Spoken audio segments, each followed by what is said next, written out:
1. You will hear a conversation between a woman and a policeman. First, you have some time to look at questions 1 to 5.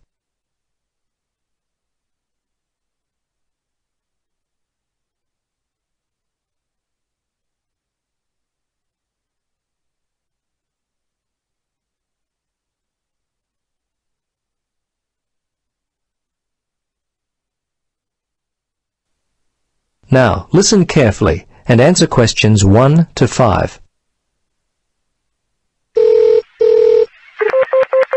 Good morning, Bumley Police Station. How can I help you? Yes, I need to report a stolen bag. Just a moment and I'll put you through to Lost and Stolen Property. Hello, Sergeant Rhodes speaking. Can I help you? Yes, hello. I'd like to report a stolen bag. Okay, a stolen bag. We've been getting a lot of these lately. I'll need to get some details. Let's see, when was the last time you had your bag? Well, about 2 hours ago. I just can't believe this has happened. I take it everywhere with me. It was given to me as a graduation present. I'm just so upset. Yes, I know. It's very frustrating.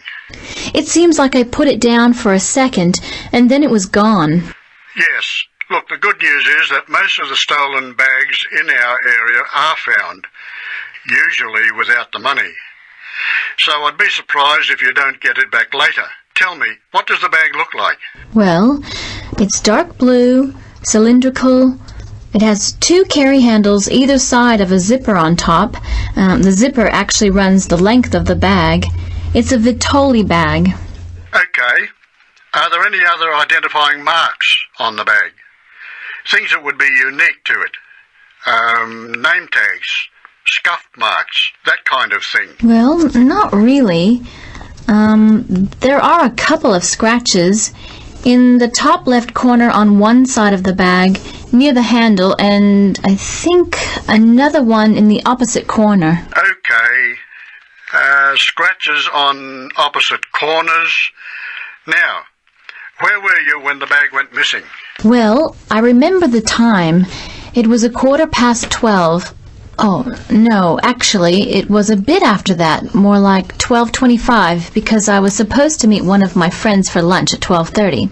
Anyway, I was standing outside the supermarket when all of a sudden a group of teenagers came walking past. They must have been heading towards the cinema. They seemed to be in a hurry and probably late for the movie, so I stepped aside to let them by. When they'd passed by, I reached down to pick up my bag, and it was gone. I see. Now, can you remember the contents of the bag? Yes, let's see, my passport and some traveler's checks. Fortunately, I was carrying my camera, and I had my wallet in my pocket. They're the main valuable things. Okay.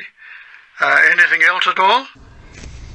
Let's see. No, I think that was it. Oh, a few pens, but that's all really.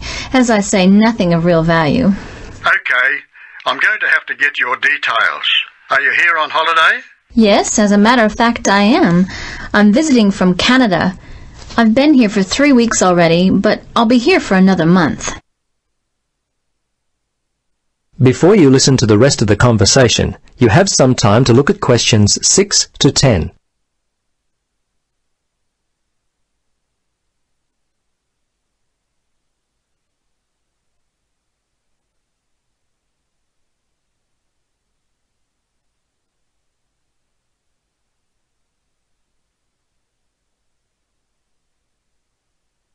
Now listen and answer questions 6 to 10.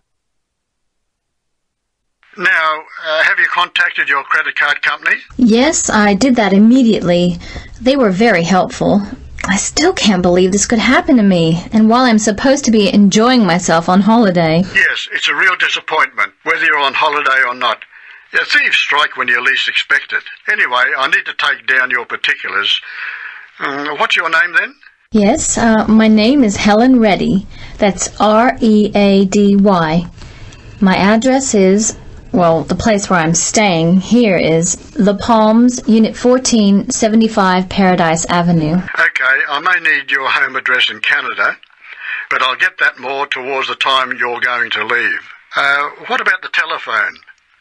What number will I be able to reach you on? Yes, it's 455-91332. Okay, 455-91332. And how much do you think the bag and contents are worth? Well, it's not really a big cost.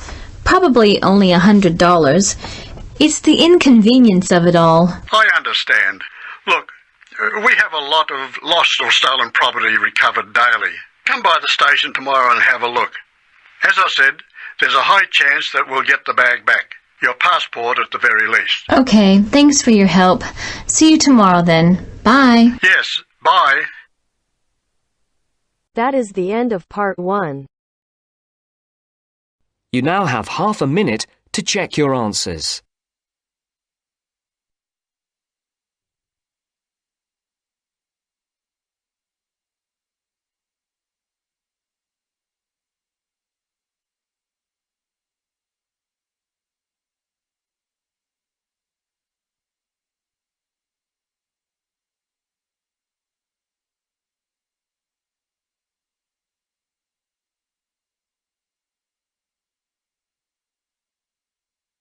Now turns to part 2. Part 2. First, you have some time to look at questions 11 to 15.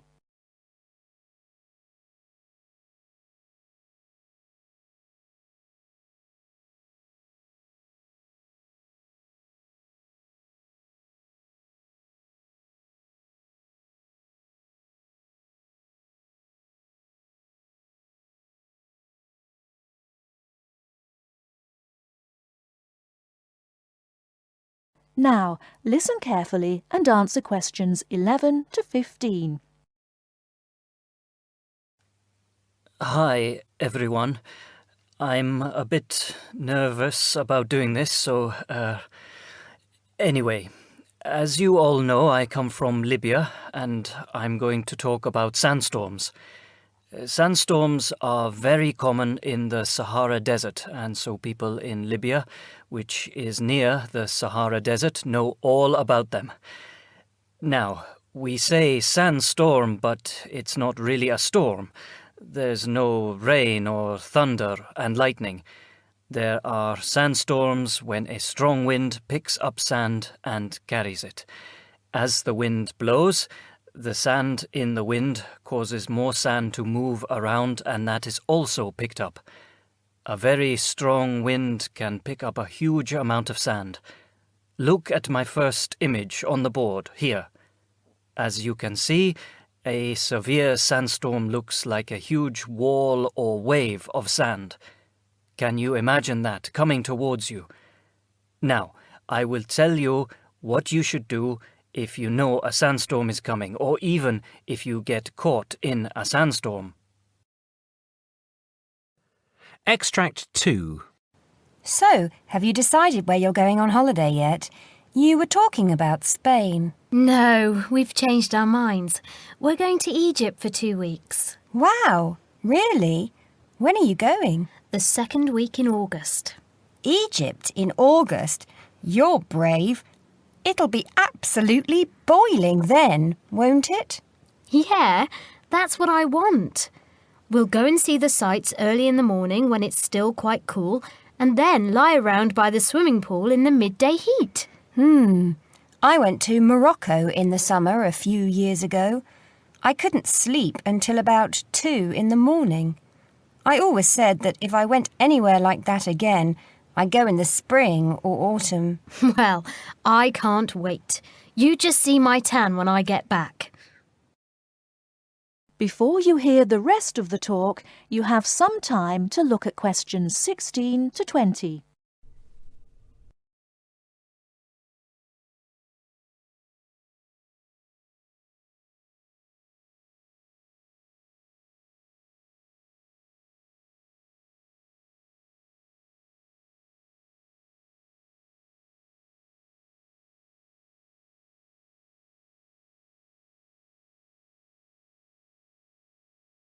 Now listen and answer questions 16 to 20. Good evening, Professor Drake, and welcome to the programme. Good evening. Now, as we have heard, it appears that there are a greater number of hurricanes now, particularly in the Atlantic, and that hurricanes are becoming more violent and causing more damage. First of all, could you explain what causes a hurricane? Yes, certainly. Hurricanes, or tropical cyclones as they are also known, are really huge storms, or a number of storms that occur together within a small area.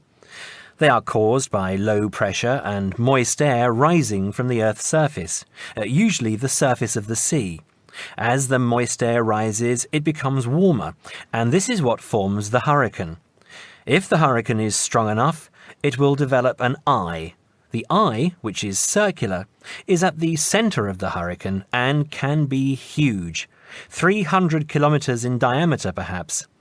The eye is usually calm. It is the area around the eye wall, where the storms occur.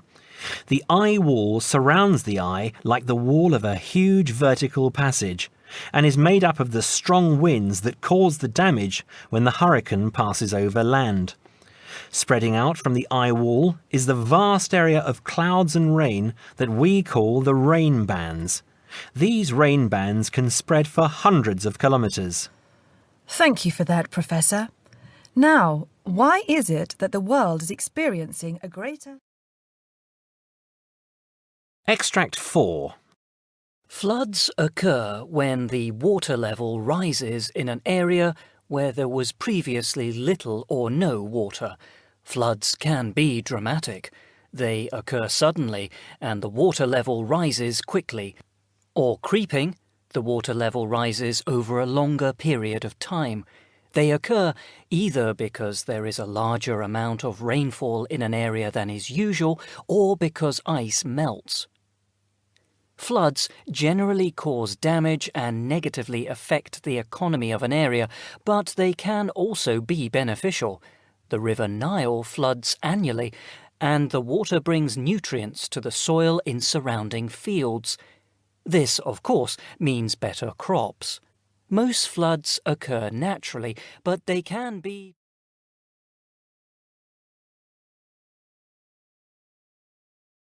That is the end of part 2. You now have half a minute to check your answers.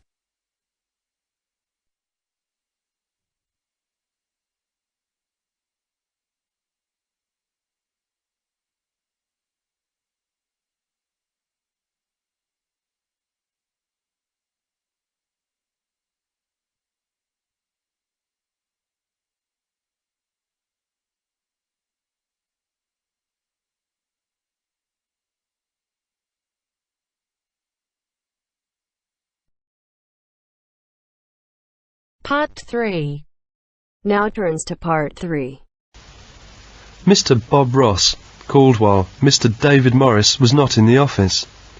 His secretary answered the phone and took a message for him. As you listen to the phone call, look at the message form and fill in it with the information you need. First, you will have some time to look at questions 21 to 26.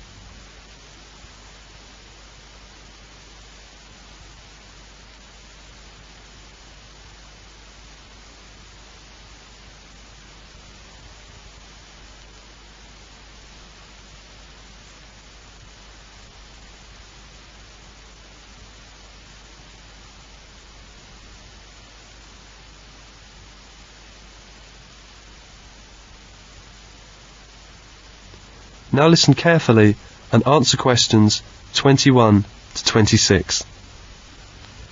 Mr. Morris's office. Good afternoon. Good afternoon. May I speak to Mr. Morris? I'm afraid he's not in at the moment. Who's calling? This is Bob Ross of the Sales Association speaking. I'm sorry, I didn't catch your name. Bob Ross, R-O-S-S. Do you have any idea what time he'll be back? No, I don't, Mr. Ross. Would you like to leave a message? Yes. Will you tell Mr. Morris that I talked with Bill Smith in London this morning? Bill Smith? That's right. Bill told me that they are planning to have a sales meeting in Birmingham on the 12th, 13th and 14th of May. Yes, I have that. Birmingham, May the 12th, 13th and 14th. Right. And tell him that Bill said that they would like to have Mr. Morris speak to the group on the morning of the 12th. They want Mr. Morris to speak to the group. Yes, at 9 o'clock on the morning of the 12th. There will be about 80 people in the group. I see. Mr. Morris will be speaking to a group of about 80 people. Yes, about 80 salesmen from all over the country, and they'd like him to describe the new marketing plans. Where is the meeting to be held? At the Grant Hotel. Anything else? No, that's the message. May I have your phone number, just in case? Yes, that's 805-7492. Thank you very much. You're welcome, Mr. Ross. I'll give Mr. Morris the message as soon as he comes back. 5 minutes later, Mr. Morris comes back. I'm back. Did I have any calls? Yes, Mr. Hill called. He didn't leave a message. He said he'd call back tomorrow morning, and James Turner called twice. He's anxious to talk with you. He'd like you to call him as soon as you can. Did he leave a number? Yes, here it is. And Mr. Ross called just a few minutes ago. Did he want me to call him back? No, he left a message for you. Here it is. Mr. Morris called James Turner as soon as he came back. As you listen, complete the notes by writing no more than 3 words on each line. Now you will have some time to look at questions 27 to 30.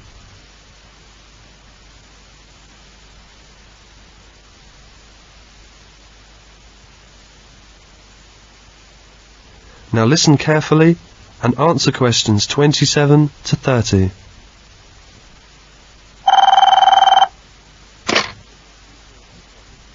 One 1562488. Could I speak to Mr. Turner, please? Speaking. Oh, it's you, James, is it? David here. Oh, hello, David. My secretary told me that you had called twice. Is there anything important? Yes, it looks as if I won't be able to keep the appointment we made.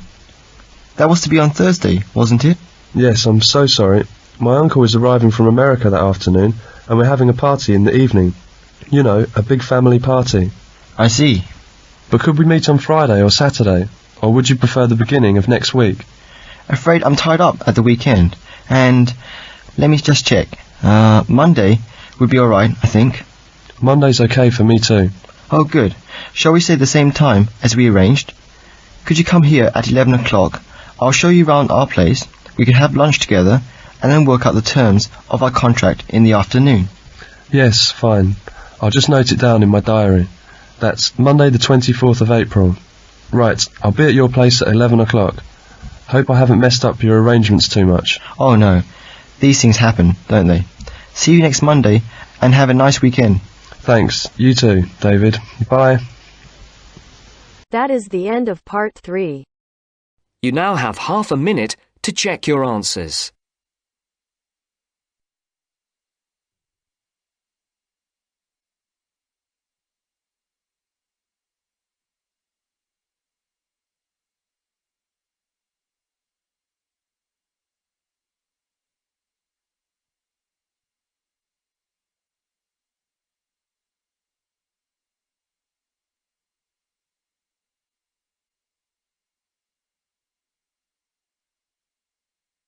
Now turns to part 4. Part 4. You will hear an introductory lecture about vegetarianism being given by a nutritionist. First, look at questions 31 to 40.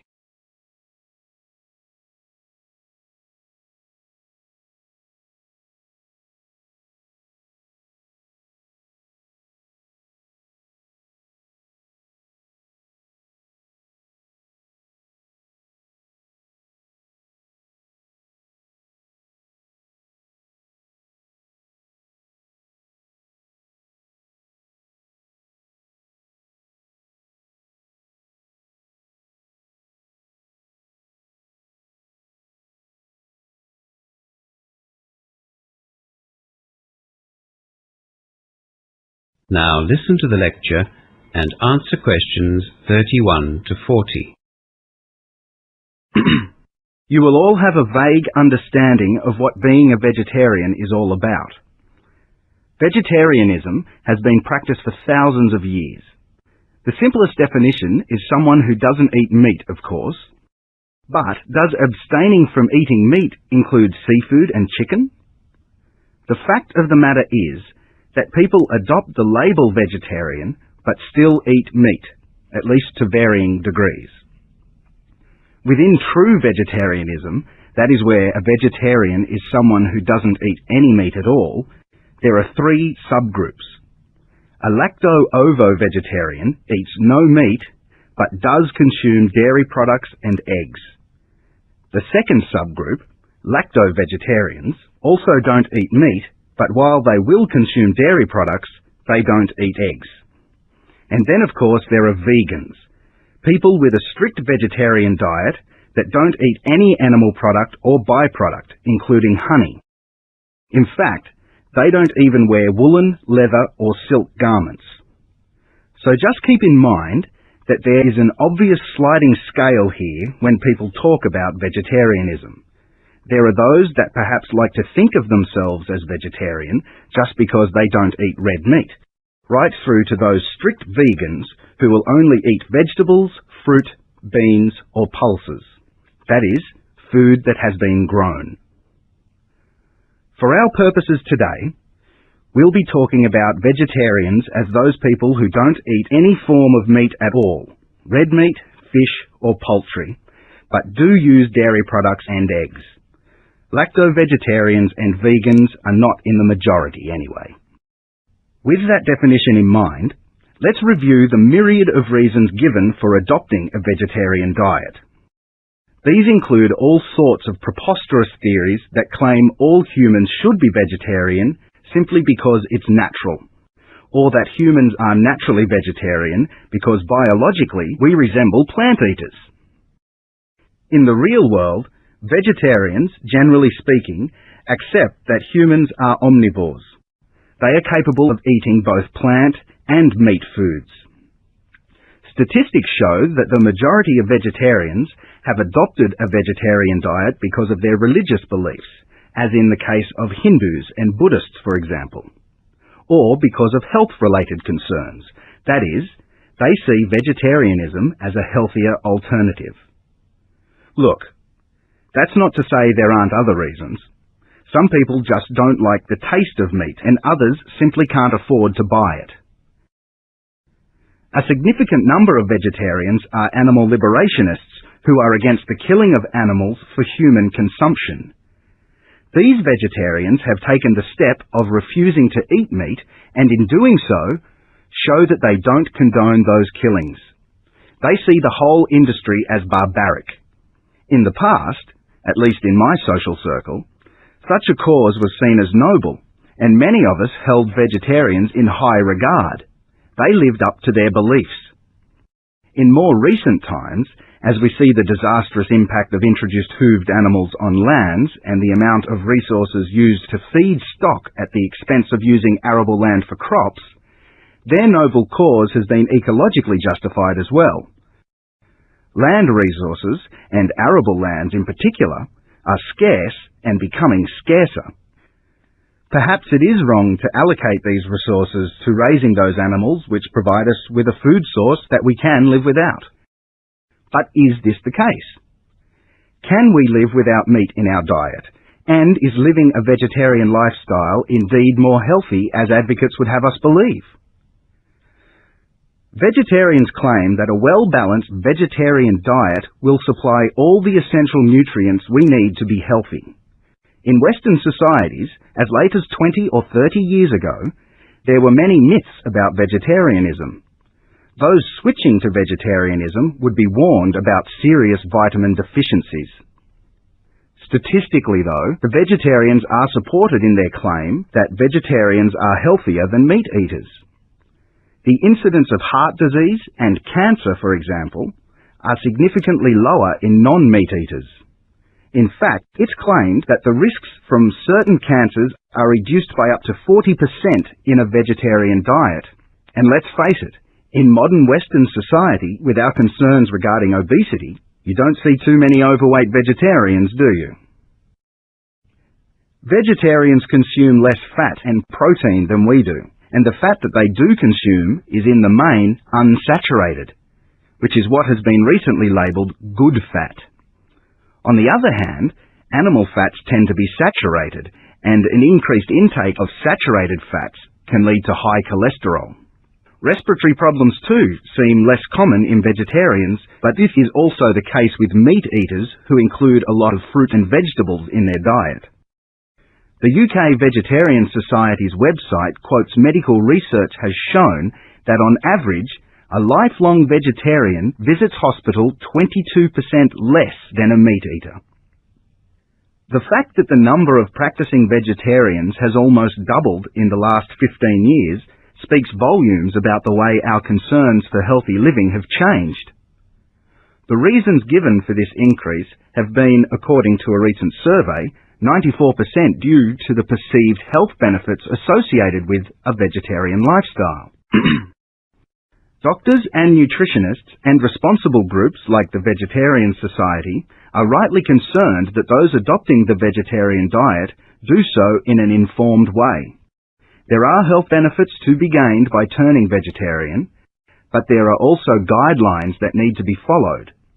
Vitamin B12, for instance, and recommended amounts of iron are not easily found in a vegetarian diet, and yet they are vital for healthy living. So, where can such vitamin and mineral replacements be found in the vegetarian diet? Well, for the average vegetarian, good sources of iron are spinach, prune juice, or dried fruit. Vegetarians are advised to eat these foods with fruit juices, which will increase the amount of iron absorbed. B12, on the other hand, is not as readily available, because it is only found, to all intents and purposes, in meat, fish, and dairy products. This vitamin is one which vegetarians find difficult to replace. However, as I said, low amounts of B12 can be found in dairy products as well as soy products or seaweed. For the stricter lacto-vegetarian and vegan, B12 can be obtained from foods that have been fortified with the vitamin. Vegetable margarines, some soy products, and breakfast cereals are the most common sources. The key to a healthy vegetarian diet is the same as any other diet. Eat a wide variety of foods including grains, fruit and vegetables, beans, pulses and nuts. Vitamins and minerals must be included in the vegetarian diet, just as they have to be included in a non-vegetarian diet. You can argue all you like about vegetarians being healthier, but I'd suggest that you consider a well-balanced diet first and foremost. Whether or not you include meat is up to you.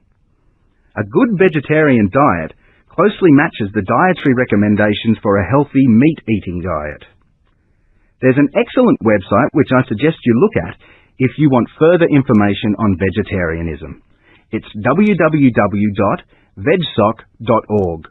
www.vegsoc.org.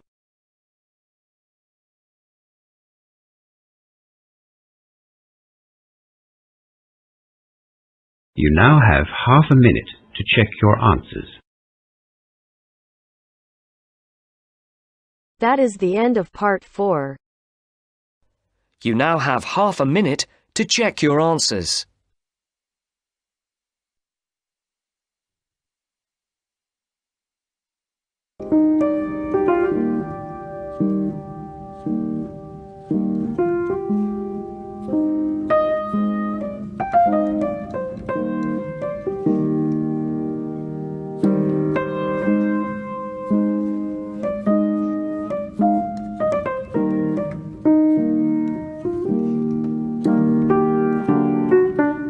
That is the end of the test. You now have 10 minutes to transfer your answers to your IELTS listening answer sheet.